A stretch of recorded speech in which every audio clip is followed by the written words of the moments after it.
말씀을 시작하면서 아주 오래된 문제, 퀴즈 하나 내면서 시작해 보려고 합니다. 내 것이지만 다른 사람이 더 많이 사용하는 것이 무엇일까요? 네. 1부 때 너무 잘 맞추셔갖고. 네, 많이 들었던 문제죠. 네, 내 건인데, 분명히 내 이름, 제가 오늘 이름 석자 달고 왔는데요. 제 이름이지만 다른 사람이 훨씬 더 많이 부르죠. 그나마 최근에 이제 코로나 겪으면서 내가 이제 내 이름을 적느라고 좀 많이 썼는데, 그래봤자 뭐 제 이름은 훨씬 더 다른 사람이 많이 사용하게 됩니다. 우리는 태어나면서부터 이름이 주어지는데, 이름이 내 것임에도 불구하고 내가 정한 것이 아니라 부모님이나 또 다른 사람에 의해서 결정되어져서 나오게 됩니다. 그렇게 보면은 우리가 이제 삶을 시작함에 있어서도 내 뜻대로, 내 주도적으로 뭔가 이 삶을 시작하는 게 아니라 뭔가 다른 사람에 의해서 내 삶이 시작되고 또 이끌어가고 있는 것이 아닌가 싶습니다. 어릴 때는요, 우리가 부모님이 나에게 그냥 먹이는 대로 나는 먹었을 거고, 또 나를 입히시는 대로 그냥 입었을 겁니다. 그냥 내 의견은 상관없이 부모님이 하라는 대로 계속 이렇게 자라왔겠죠. 근데 이렇게 자라다 보면은 뭔가 이제 내 주도적인 생각이 이렇게 딱 번뜩이고 이제 내 것을 좀 가져오고자 하는 마음들이 생기는 것 같아요. 예를 들어 이제 아이가 이제 자라나게 되면 처음에는 진짜로 부모가 먹이듯이 입히듯이 잘 입는데 나중에는 이제 싫다고, 안 된다고, 내가 고르겠다고 이제 자기 의견이 막 생기기 시작해요. 그때부터 쉽지 않은 양육이 시작한다고 하는데, 그렇게 해서 막 자기가 하고 싶은 대로 막 나아가다가 이게 절정에 이르는 순간을 보통 이제 만 15세 혹은 중학교 2학년이라고 합니다. 중학교 2학년을 뭐라고 하죠, 우리가? 사춘기라고 하죠. 근데 하다 이게 너무 답답하니까 이 중학교 2학년들을 보면서 중2병이라고, 병이다. 애들 안 되겠다, 이런 약간 그 나이대의 부류를 좀 이야기하는데, 사실은 이 중학교 2학년 때의 나이대에 보면요, 실제로 내가 변하기 시작한대요. 이 내가 나는 이제 어른이야 라고 생각하게 변하기 시작합니다. 그래서 사춘기라는 게 이제 시작되고, 말 잘 듣던 애들이 이제 자기 마음대로 어디 가 있고, 부모님과 같이 밥 먹던 애들이 이제 어디 나가서 혼자서 알아서 밥 먹고 막 이런 순간이 찾아오게 되는 거죠. 근데 아이들이 좀 깨달았으면 좋겠어요. 이제 아래에서 지금 아이들이 예배하고 있는데, 사실은 부모 뜻대로 하던 게 제일 행복한 삶이었던 것 같습니다. 여러분도 그러셨나요? 네, 어른이 되고 지금까지 살아왔지만 부모님이 그냥 하라는 대로 잘 했을 때가 그냥 걱정도 없고 고민도 없고, 오늘 내가 뭐 먹을지 뭐 입을지 뭐 굳이 생각하지 않아도 되는 그 삶이 행복이 아니었나 싶습니다. 그래서 인생을 살아가면서는 이 행복을 찾아서 다시 떠나는 것 같아요. 어른의 삶이 살아감에 있어서 사실 참 어렵잖아요, 어른이라는 삶이. 저는 어른의 삶을 그렇게 막 뼈저리게 느껴본 적이 별로 없었는데, 제가 결혼을 하고 대학원에서 수업을 듣다가 이런 일이 있었습니다. 수업 시간에 이제 발제 수업이라고 제가 앞에서 발표를 하는데, 교수님이 아무래도 저보다 나이가 많고 당연히 어른이니까 저한테 이제 반말로 여러 가지 이야기들을 이렇게 나누게 됐어요. 근데 발표를 하기 위해서 이제 손을 뻗었는데, 이제 제 손에 이제 결혼 반지가 있었던 거죠. 이렇게 딱 결혼 반지를 딱 보시더니 저한테 결혼했어요? 라고 갑자기 지금까지 반말로 막 얘기하시던 분이 갑자기 약간 애매한 존칭을 쓰시면서 저에게 물으시는 거예요. 그래서 당연히 결혼했으니까 예, 결혼했습니다 그랬더니 미안하다고 이러시는 거예요, 갑자기. 그래서 아니, 미안할 게 뭐 있나. 그래서 그때부터 이제 반말을 안 하시고 저에게 존칭을 쓰시면서 대하시고 나서 제가 발표가 끝나고 이제 자리에 앉게 됐습니다. 그랬더니 이제 교수님께서 저를 향해서, 그리고 학생들을 향해서 이렇게 얘기를 하시더라고요. 결혼하면 어른입니다 라고. 근데 사실 저는 그때까지도 뭐 결혼을 했지만 내가 무슨 어른인가 라는 생각을 많이 했거든요. 결혼 생활을 해가면서 이게 진짜 어른 삶이 이런 거구나를 좀 느낀 게, 수만 가지를 제가 결정해야 돼요, 그렇죠? 그리고 내가 그거에 대해서 책임을 져야 합니다. 부모님하고 있을 때는 부모님이 다 결정해주고 난 거기에 따르기만 했고, 근데 또 아쉽게도 나는 그 결정에 불만을 품기도 하고. 근데 이제 어른이 되니까 내가 다 책임지고 또 내가 다 떠안고, 가장으로서 이 가장의 무게감, 전 남자니까 남자 역할의 이야기밖에 할 수 없어요. 우리 여성 동지 여러분 이해해 주세요. 네, 가장의 이 무게감을 느끼면서 어른의 삶이 참 쉬운 삶이 아니구나라는 걸 느꼈습니다. 그러다 보니까 이제 나이가 들수록 우리는 나 대신 좀 누가 사라졌으면 좋겠다라는 생각을 좀 하게 되지 않나 싶어요. 우리 내일도 이제 출근하시게 되고 일을 하시게 될 텐데 나 대신 누가 좀 나가줬으면 좋겠다. 나 대신 좀 일 좀 해주면 좋겠다. 내 대신 누가 좀 살아줬으면 좋겠다. 나는 좀 쉬고 난 그냥 이렇게 가만히 있고 나 대신 누군가 해줬으면 좋겠다라고 기껏 찾아온 나의 주도권을 좀 다른 사람에게 점점 주고 싶어 하는 게 아닌가 싶습니다. 삶을 생각해보면요. 그래서 우리가 태어날 때는 주도권을 완전 빼앗겼다가 살면서는 내가 그걸 찾으려고 악착같이 했는데 다시 살아가다 보면은 그건 좀 누가 가져갔으면 좋겠다라는 굉장히 아이러니한 삶을 우리가 살고 있는 것이 아닌가 싶어요. 그런데 이것이 아이러니한 삶이 아니라 사실은 내가 모든 걸 떠안고 사는 삶이 행복한 게 아니고 누군가에 의해서 결정되고 조금은 떠밀려가는 삶이 행복이었다는 걸 깨달으면서 내가 그 삶으로 돌아가고 싶다라는 게 어떻게 보면 우리 사람의 원초적인 행복을 추구하는 모습이 아닐까 싶습니다. 여러분, 우리의 신앙생활도 사실은 주도적일 수 없는 게 우리가 주도적이면요 지치고 피곤하고 힘들어요. 근데 믿음은 하나님의 말씀을 듣고 그 다음에 반응하여 행동하는 것입니다. 그래서 내 마음대로 막 하는 게 아니라 어쩔 수 없이 하나님의 음성을 듣기 전까지 우리는 멈춰서 있고 수동적인 삶을 살 수밖에 없는 거죠. 우리는 하나님을 주님이라고 부릅니다. 우리는 하나님을 주인이라고 인정하죠.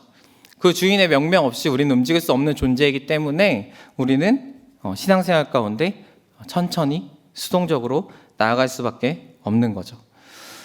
우리는 말씀의 파도를 타고 떠밀려서 계속 흘러가고 있고 올 한 해도 벌써 흘러서 6월의 둘째 주가 되었습니다.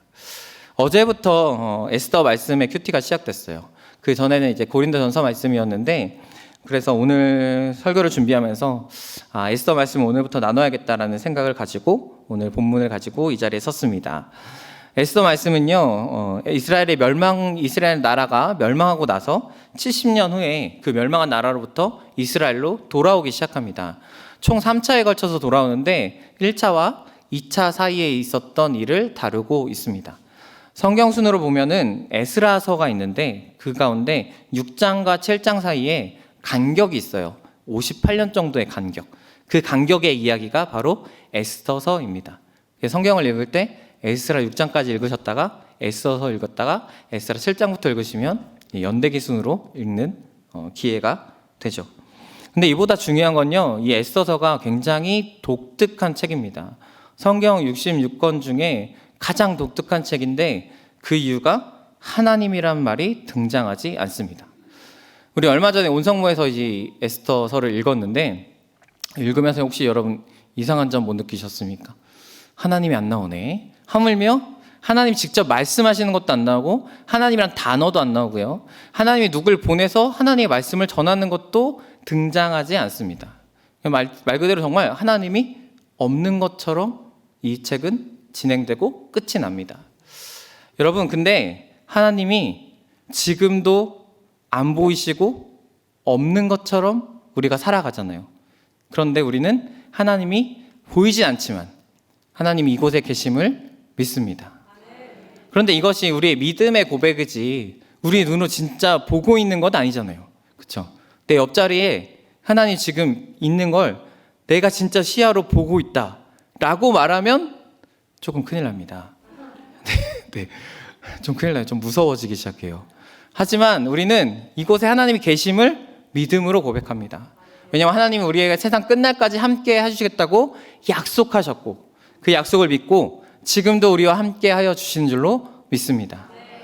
에스더서를 볼 때 그래서 이 사실을 꼭 기억하시고 바라봐야 합니다.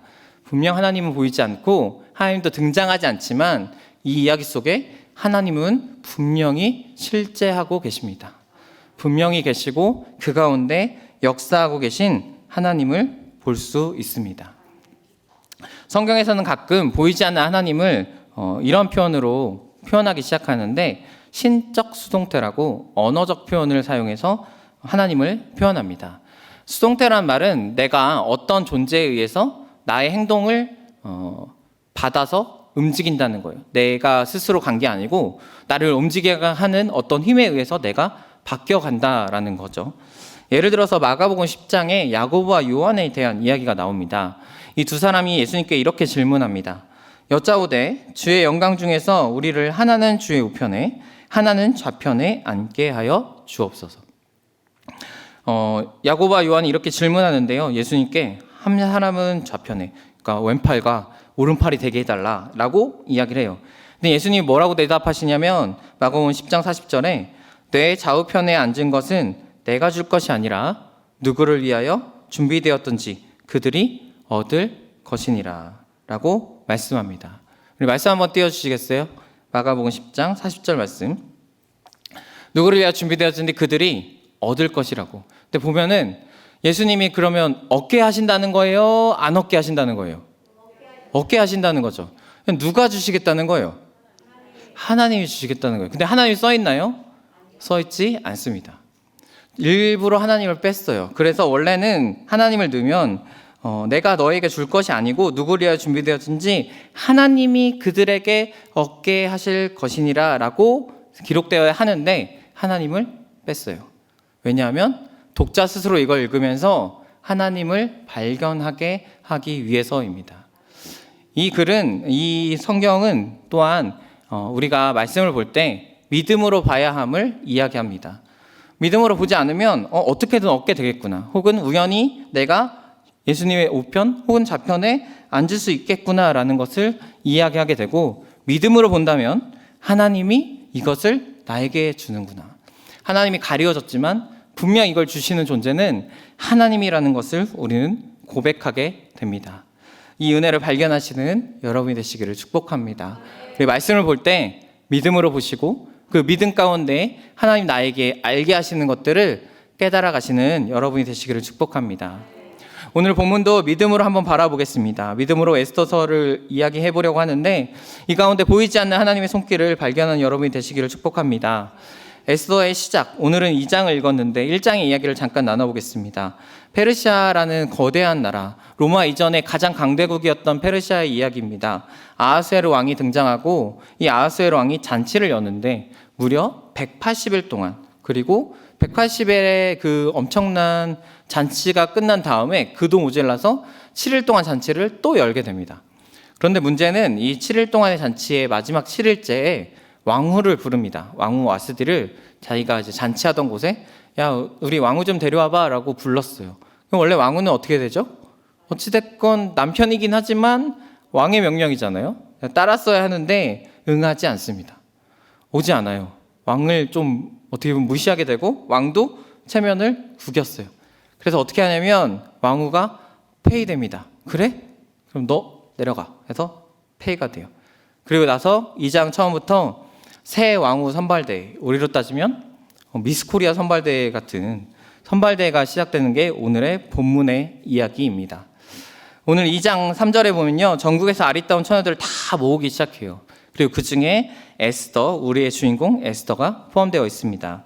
오늘 본문 8절 말씀 우리 함께 읽겠습니다. 시작. 왕의 조서와 명령이 반포되매 처녀들이 도성 수산에 많이 모여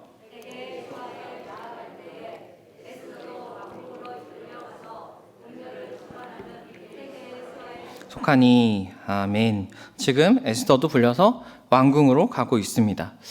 여러분 한번 물어보겠습니다. 여러분, 왕궁에 들어가는 건 좋은 일인가요?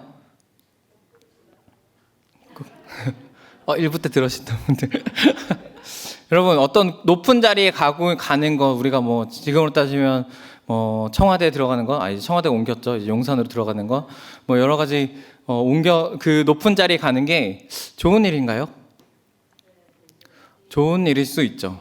또 우리가 에스더서를 볼 때 이 에스더서의 처음부터 끝까지의 모든 시작과 위기와 이 위기를 해결하신 하나님의 은혜와 이 결말을 알기 때문에 에스더가 지금 왕궁에 가는 건 아주 좋은 일 같아요. 근데 이 결과를 벗어나서 한번 생각해 보세요. 과연 에스더가 이곳에 들어갈 때 내가 무조건 1등해서 왕후가 될 거야 라는 확신이 있었을까요, 여러분? 여러분, 우리나라 미스 코리아 대회 하고 있는 거 아세요, 여러분? 지금 하고 있는 게 아니고 매년 하고 있더라고요. 예, 옛날 미스코리아 때는 여러분 막 사자머리 막 이랬는데 요즘 이런 게 없어요. 굉장히 자연스럽게 그냥 평범한 모습으로 나오고 있더라고요. 거기 나오는 사람들 여러분 다 자기 자신은 1등 하기 위해서 나왔잖아요. 그렇죠? 나는 여기 한 100명이 모였다 치면 100명 중에 난 한 50등만 해도 좋아. 이렇게 나온 사람 한 명도 없을 거예요. 다 내가 거기서 1등을 해먹겠다라고 나왔는데 그중에 1등은 딱 한 명입니다. 그런데 오늘 이 여인들은 어디서 모았냐면 그 강대국이었던 페르시아의 모든 지경에서 그 이쁘다 하는 여인들을 다 모았어요. 그리고 거기에 에스더가 있습니다. 에스더는 1등 할 수 있을까요? 확신할 수 없죠. 내가 어떤 얼굴을 보면서, 여러분 우리나라의 사람만 얼굴을 보면서도 미스코리아 그 선발대회 보면서도 저 사람 무조건 1등의 얼굴만 보고 여러분 찍을 수 있으세요? 없잖아요. 1등 할 수가 없어요. 근데 1등을 못하면 어떻게 되냐? 이게 문제죠. 여기서 1등을 못하게 되면 그냥 집으로 돌아가는 게 아니라 1등을 못하면 왕궁에 갇혀버립니다. 14절 말씀 뒤에 보면요, 왕이 부를 때까지 그냥 갇혀 있어야 돼요. 그냥 후궁으로 남는 겁니다. 그런데 오늘 말씀해 보면 에스더를 불렀잖아요. 이 에스더를 언제 불렀냐면 16절 말씀해 보면은 날짜가 나오는데 4년 후에 불러요. 그러니까 지금 에스더가 왕궁에 들어가서도 무려 4년 동안 기다렸다라는 것입니다. 이렇게 생각해 보면요, 이 왕궁에서 내가 뽑히지 못하면 그냥 거기서 죽을 때까지 있는 거예요. 죽어서도 못 나올 수도 있어요. 자유가 박탈당하고 늘 준비되어 있어야 되고 왕이 부르면 언제든 나갈 수 있도록 계속 채비를 해야 되는 상황입니다. 이것이 왕궁의 모습인데 과연 왕궁에 들어가는 것이 좋은 일일까요, 여러분? 이 위험을 무릅쓰고 내 생명을 걸고 과연 들어갈 만큼 당연하고 좋은 일일까요? 저는 아니라고 생각해요. 하지만 하나님은 이 고난 속으로 에스더를 이끌고 들어가게 하십니다. 하나님은요, 우리에게 고난을 피하게 하지 않으시고 우리를 고난 속으로 보내시고 고난 속에서 돌보아 주십니다. 믿는 사람에게 고난이 없냐고 묻는다면 결코 그렇지 않습니다. 어떤 의미에서는 믿는 자에게 고난이 더 많은 것도 같습니다. 왜냐하면 우리는 세상을 따르지 않고 주의 말씀을 따르기 때문입니다. 하나님은 우리를 향해 오는 그 고난, 그 거친 파도를 거두지 않으십니다. 대신에 그 파도를 타고 가게 하시고 그 안에서 날아오르게 하시는 줄로 믿습니다. 우리가 부르는 찬양의 고백 속에 이런 찬양의 고백이 있습니다. 거친 파도 날 향해 와도 주와 함께 날아오르리. 거친 파도가 날 향해 올 때 하나님 내가 저게 두렵습니다. 피하게 해주세요. 이런 고백이 아니라 내가 그 파도가 날아올지라도 그곳에서 함께 하시는 그 하나님으로 말미암아 내가 날아오르겠다라고 고백합니다. 이 고백이 우리의 고백이 되어지기를 축복합니다. 고난이 두려움이 아니라 하나님이 우리를 인도하신다면, 하나님이 지금 우리의 삶을 경영하고 계신다면 비록 고난이 찾아왔을 때 그것이 우리의 두려움이 되지 않을 줄로 믿습니다. 하나님이 그 속에서 우리를 돌보시기 때문입니다. 그곳에서 우리를 보호해 주시기 때문입니다. 여러분 혹시 고난 중에 빠지신 분들이 있다면 오늘 이 말씀을 붙잡고 그 고난 속에서 주님의 보호하심을 경험하시는 여러분이 되시기를 축복합니다. 하나님께서는 에스더를 어떻게 돌보십니까? 바로 보이지 않는 손에 의해서 이끄심을 통해서 보호하십니다. 여기부터 이제 수동태가 등장하기 시작하는데 먼저 왕궁으로 끌려간 에스더의 이야기를 살펴보겠습니다. 우리 8절 말씀 읽겠습니다. 시작. 왕의 조서와 명령이 반포됨에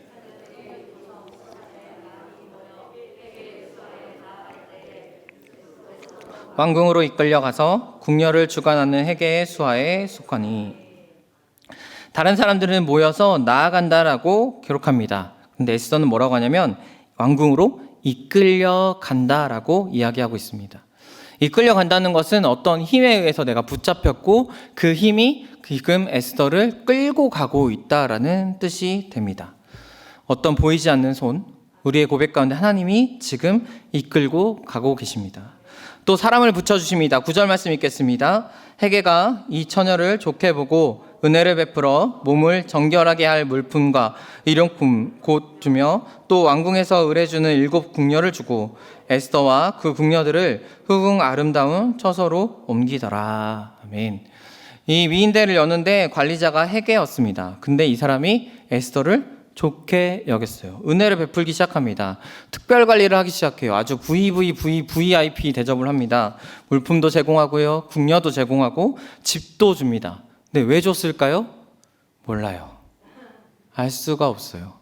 그냥 좋게 봤대요. 그리고 은혜를 베풀어 줬대요. 뭘 에스더가 한 것도 아니에요. 의도하지 않았지만 에스더는 지금 누리게 되었습니다. 에스더가 그렇다면 정말 이뻤냐? 정말 아까 얘기했던 것처럼 회계가 관리자도 볼 때 야, 이 사람이 왕이 무조건 1등으로 찍을 거다라고 장담할 수 있었냐? 그럴 수 없었다니까요. 하물며 성경 안에 이 에스더의 외모에 대한 칭찬은 전혀 없습니다. 그렇다고 하나님 외모에 대한 칭찬 안 하시냐? 아니요, 하나님은 하세요. 사울 왕을 뽑을 때도 하나님은 그 외모에 대해서 칭찬하셨어요. 근데 에스더는 없습니다. 의도하지 않았지만 보이지 않는 하나님이 이 에스더를 끌고 가고 계십니다. 그리고 에스더는 이 보이지 않는 하나님의 섭리를 믿고 다 맡기기 시작합니다. 자기의 주도권을 포기하고 주 앞에 맡깁니다. 15절 읽겠습니다. 모르드게의 삼촌 아비하일의 딸 곧 모르드게가 자기의 딸이 같이 양육하는 에스더가 차례대로 왕에게 나아갈 때 궁녀를 주관하는 넷이 헤게가 정한 것 외에는 다른 것을 구하지 아니하였으나 모든 보는 자에게 사랑을 받더라. 아멘. 왕에게 나아가는 어떻게 보면 처음이자 마지막 기회일 수 있어요. 그래서 사실 왕에게 나아갈 때 원하는 것을 무엇이든지 주는 이야기가 등장합니다. 근데 에스더가 지금 나아갈 기회를 얻었습니다. 하지만 아무것도 구하지 않아요. 헤게가 하라는 대로 다 맡겨놓고 그냥 갑니다. 그리고 하나님은 이 맡긴 삶에 은혜를 더하여 주십니다. 우리 17절 말씀 읽겠습니다. 왕이 모든 여자보다 에스더를 더 사랑하므로 그가 모든 처녀보다 왕 앞에 더 은총을 얻은지라.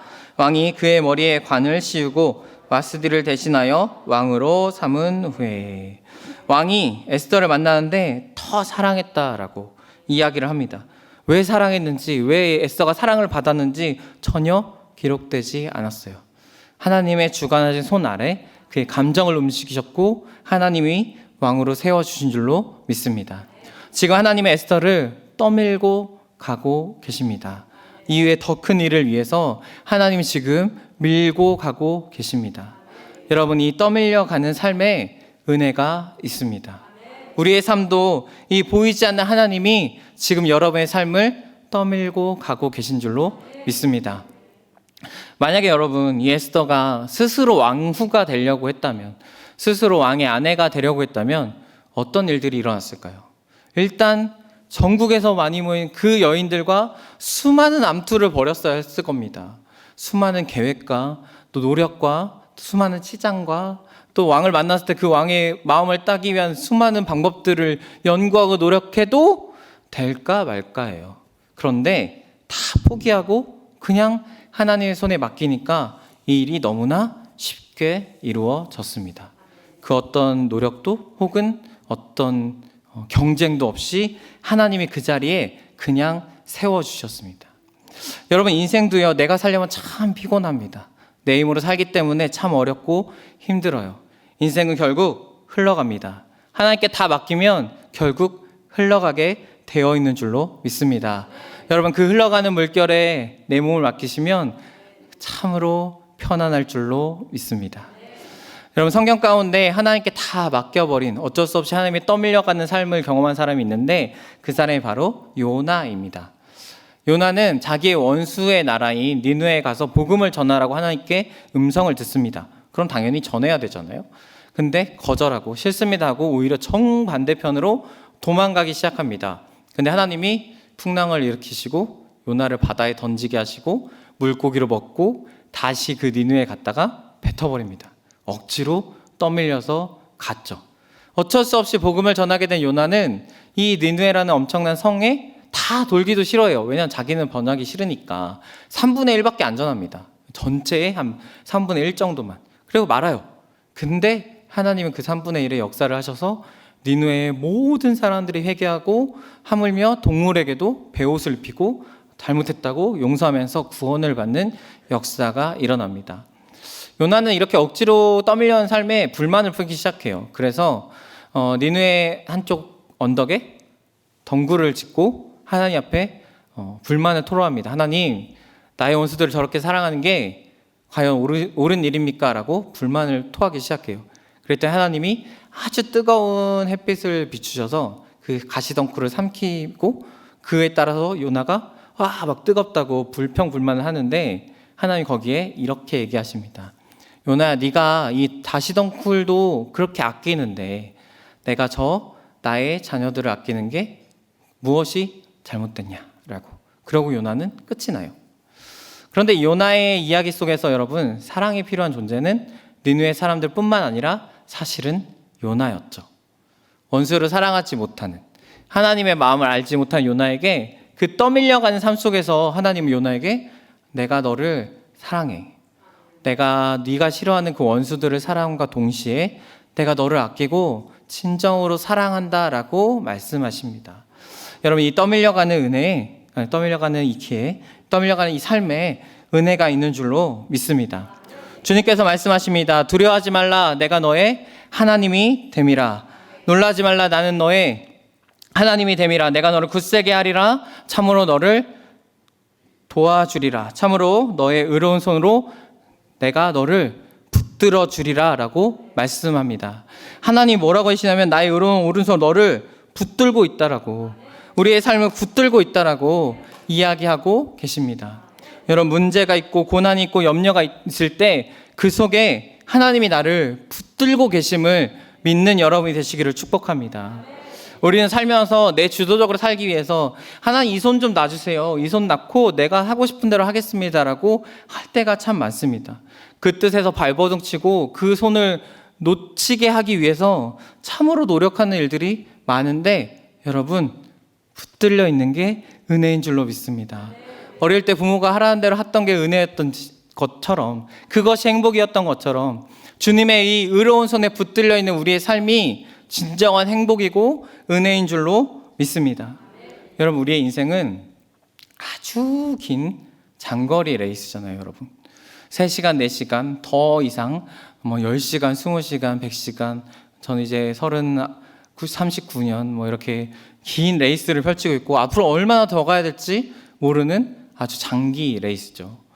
여러분, 운전하시는 분들 먼 길을 갈 때 운전 얼마나 피곤합니까? 근데 더 피곤하게 하는 건 내 옆에 누가 탔는데 나는 진짜 한 3시간, 4시간 운전하고 있는데 옆에서 자고 짜증이 그냥 어떤 사람은 먹을 것도 맛있게 먹고 풍경 구경도 하고 발도 올리고, 발을 올리면 안 되나요? 발 올리고 네, 그냥 편하게 가고 있는데 나는 지금 운전하고 있고, 이게 얼마나 답답하고 짜증나고 화가 나는 일이에요, 이게. 근데 우리의 인생이 정말 길고 긴 장기 레이스잖아요.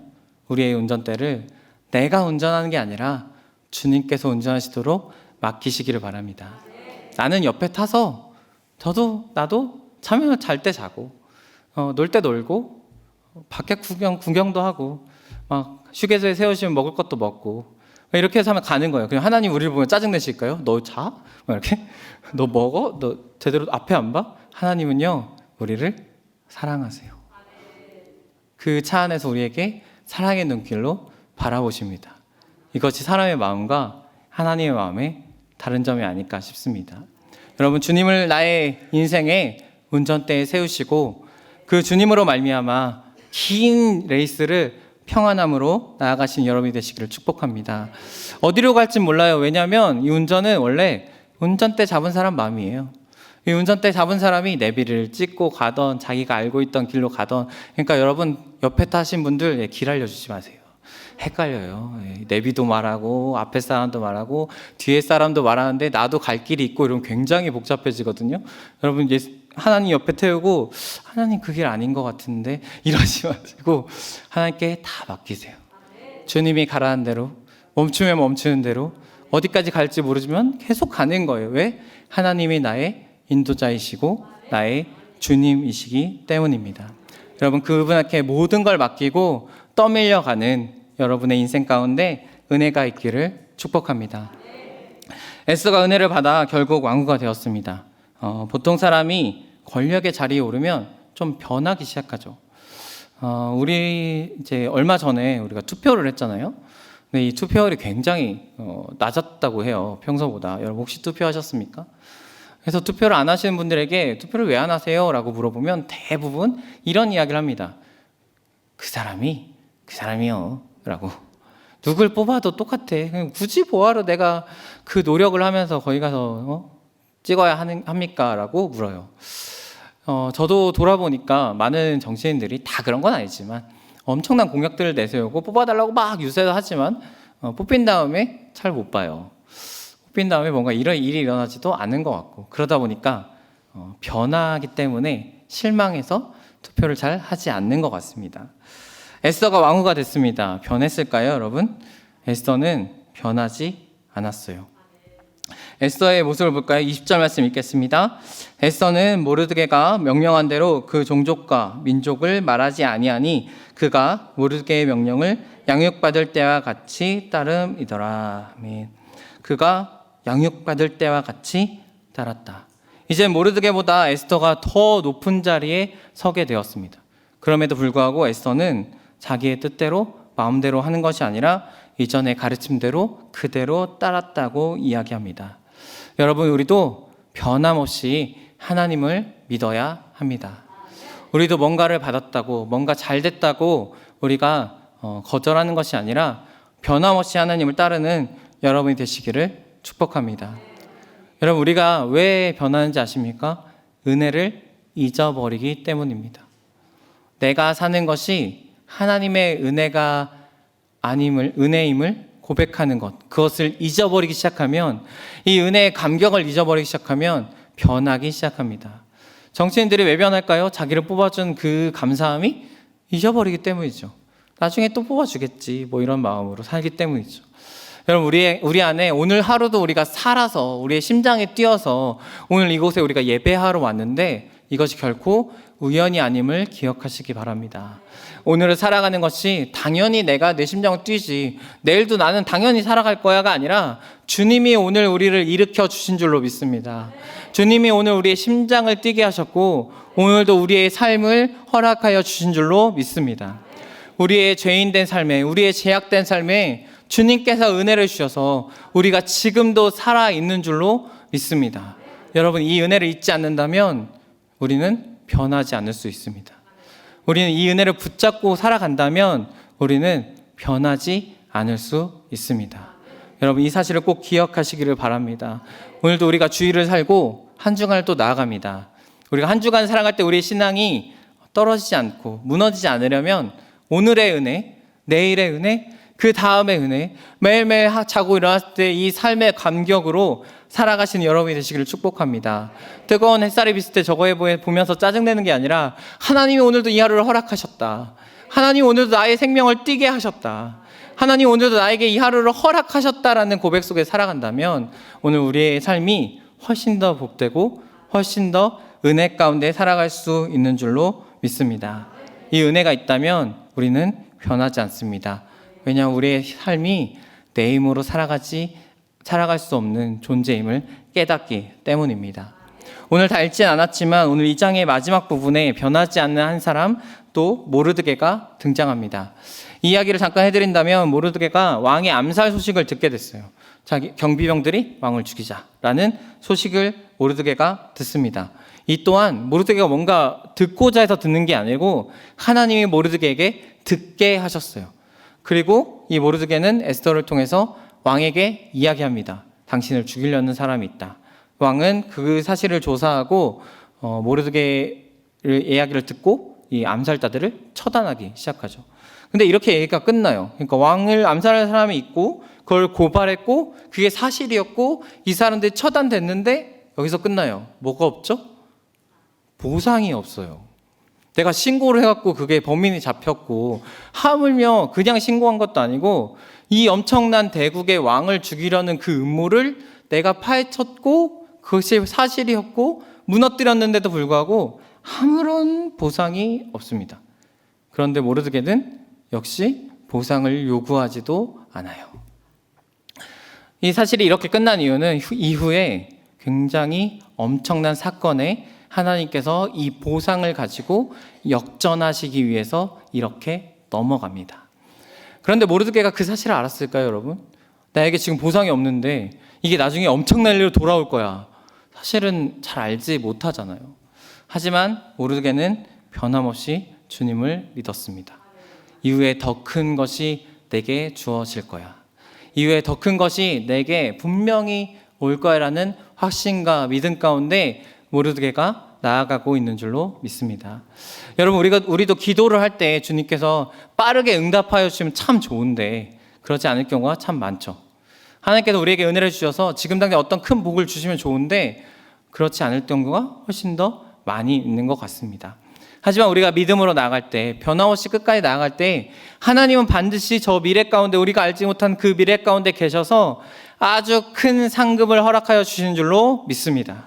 오늘 받지 않고 오늘 받지 못했을지라도 여러분, 오늘 작은 거 받겠습니까? 내일 큰 거 받으실? 당연히 내일 큰 거 받아야죠. 하나님이 저 미래 가운데 엄청난 것을 예비하고 두셨으니까 여러분, 실망하지 마시고 낙심하지 마시고 저 미래에 있는 큰 상을 향하여 나아가는 여러분이 되시기를 축복합니다. 하나님 반드시 우리에게 주실 것이고 또 하나님을 믿는 자들에게 허락하여 주실 줄로 믿습니다. 오늘 여러분의 삶에 아무런 일이 일어나지 않을지라도 여전히 신실하신 주님을 믿으면서 승리하시는 여러분이 되시기를 축복합니다. 기도하겠습니다.